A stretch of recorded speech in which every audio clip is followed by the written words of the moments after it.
MP board की कक्षा 10 के सभी विद्यार्थियों, आज मैं आपको मैथ्स का एक बेहतरीन सा इम्पोर्टेंट जिसे अपन मॉडल पेपर बोल सकते हैं उसको लेकर आया हूं। बढ़िया से एक सॉल्यूशन प्रोवाइड कराऊंगा, बढ़िया से आपको कंप्लीट करिएगा, है ना। चलिए तो शुरू करते हैं। ये देखिए, पहला जो है उसका जाएगा माइनस का बी बटाए, दूसरा जो है वो आ जाएगा आपका माइनस का 17।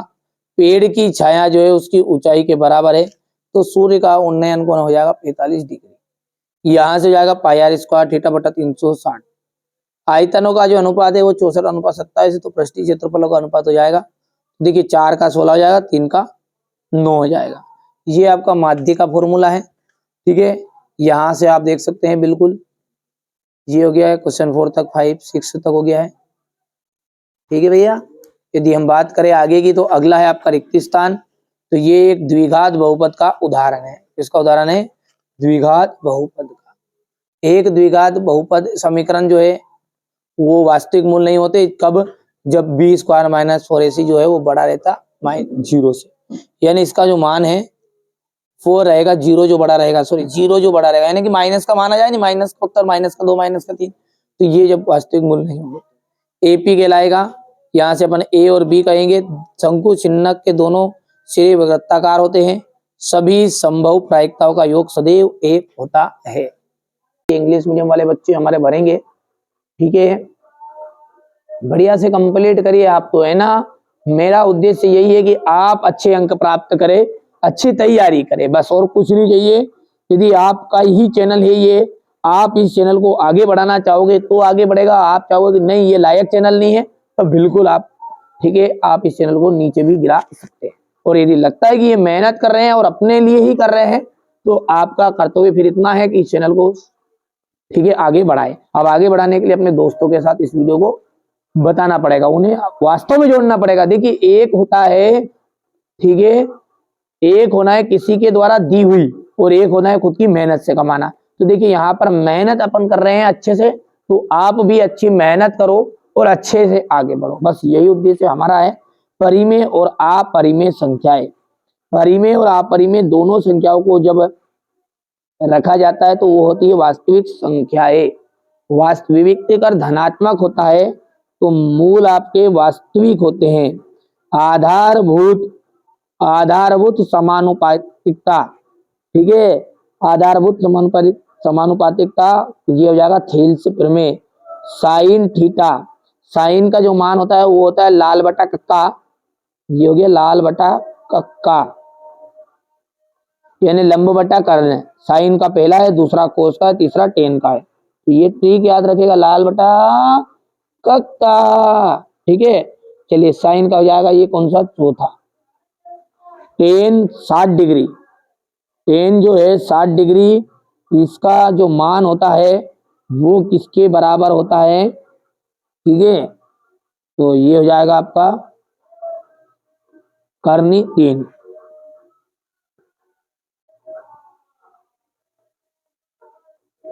ठीक है। और 1 माइनस साइन स्क्वायर थीटा, इसका क्योंकि ये सर्वसमीका है आपकी, sine square theta plus cos square theta equal होता है 1। अब मैं कहूं कि ये साइन को उधर ले जाऊंगा मैं, तो कोस स्क्वायर थीटा इक्वल हो जाएगा 1 माइनस साइन स्क्वायर थीटा, तो यही तो है। तो ये हो गया आपका छठा अंतिम। कर लोगे भैया, अच्छे से करो, मैंने बताया ना आपको पहले ही शुरुआत में ही, अच्छे से मेहनत करो आप। ये है आपका क्वेश्चन नंबर 3, ठीक है, हो गया। एक वाक्य में उत्तर है 4 एवं 5 का महत्तम समापवर्ती, इसका एचसीएफ कितना होगा? तो 4 को आप जब तोड़ोगे तो 2 गुणित 2 आ जाएगा, 5 को जब जोड़ोगे तो 5 गुणित 1 आएगा।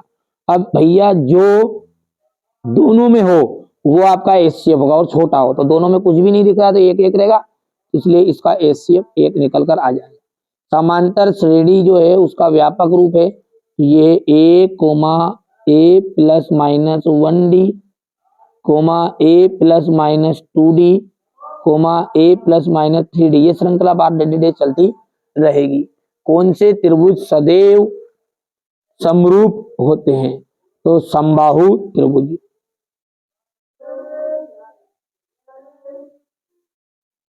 मूल बिंदु से एक्स कोमा वाई के बीच की दूरी क्या होगी?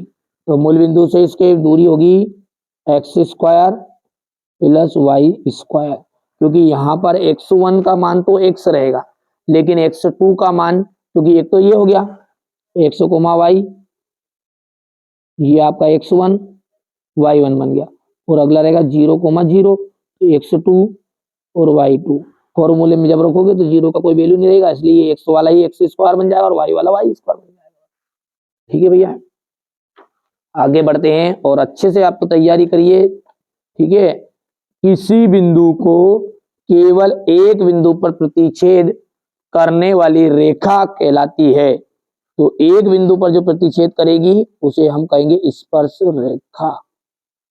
कोई एक वृत्त है ये, और इसको केवल और केवल एक ही बिंदु पर तो स्पर्श रेखा कहलाएगी। घटना ई की प्रायिकता और ई नहीं की प्रायिकता क्या होती है? तो एक फॉर्मूला है, आप जानते हैं ना, पीई प्लस पीई बार, इसका मान होता है 1।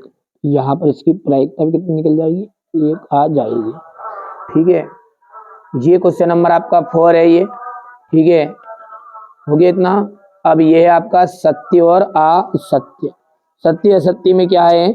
x और यहाँ पर x का जो मान है वो 0 और 1 है क्या? तो सही है।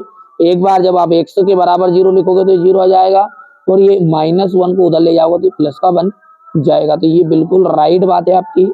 समरूप त्रिभुजों के क्षेत्रफल सदैव बराबर होते हैं। तो समरूप त्रिभुजों के जो क्षेत्रफल होते हैं वो भैया, ठीक है, सदैव बराबर नहीं हो सकते, तो ये आपका असत्य रहेगा। ठीक है, इसका मध्य बिंदु निर्देशांक ये 4,6 क्या गलत बात रहेगी? ये आपका असत्य रहेगा।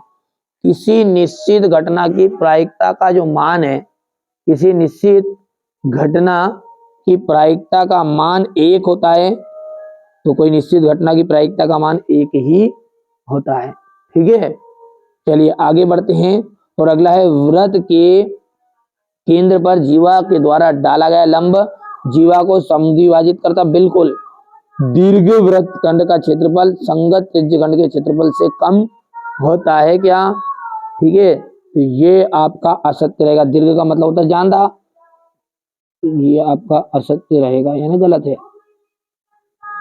ठीक है, ये आपका क्वेश्चन नंबर 5 जो इंग्लिश मीडियम वाले बच्चों का है, और ये आपका दूसरा जो है वो असत्य है।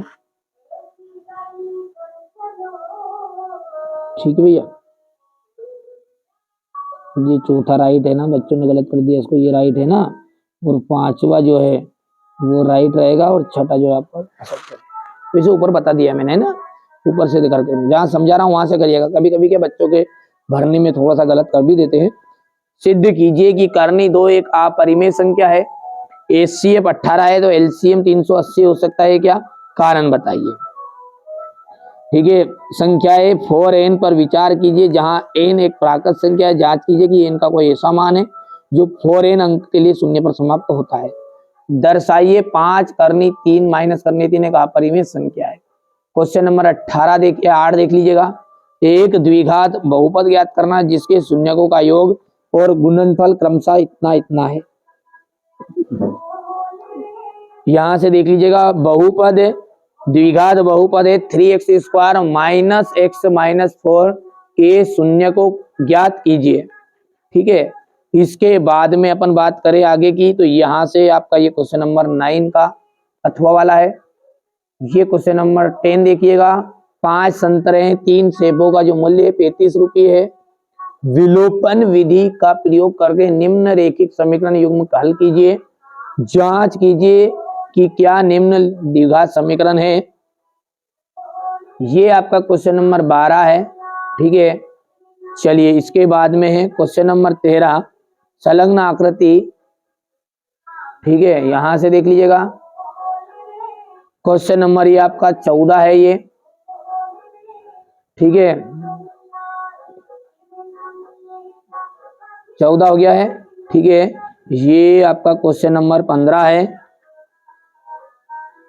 ये आपका क्वेश्चन नंबर 15 है। 52 पत्तों को अच्छी तरह प्रकार से फेंटी गई गड्डी में से एक पत्ता आपको निकालना है।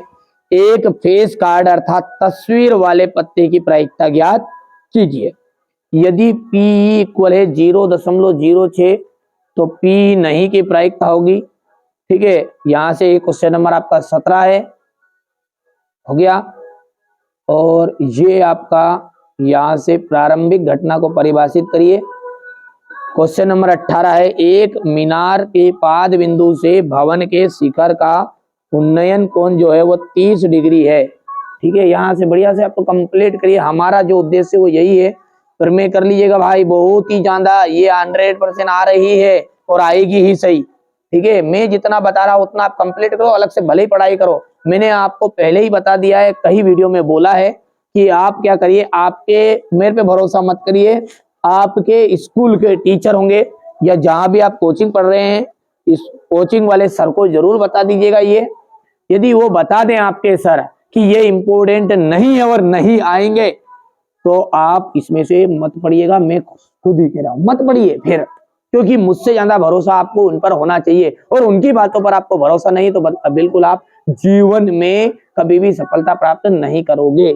यदि वो आपको गलत भी बता रहे हैं और उन पर भरोसा है, ठीक है, आपको को उन पर भरोसा है, तो वो गलत भी आपके लिए सही दिशा बन जाएगी, ये मेरी गारंटी है। ठीक है, तो उनको जरूर बताइएगा कि ये प्रश्न आएंगे या नहीं आएंगे। कि एक यूट्यूब वाला भैया है ना, वो सबको बता रहा है कि यही आएंगे यही आएंगे, आप बता दो कि सर कि ये आने वाले हैं या नहीं है, और वो बता देंगे आपको कि ये आएंगे या नहीं आएंगे ना। चलिए, तो ये क्वेश्चन नंबर आपका 22 है और ये इसका अथवा वाला है। ठीक है, चलिए आगे देखिएगा क्वेश्चन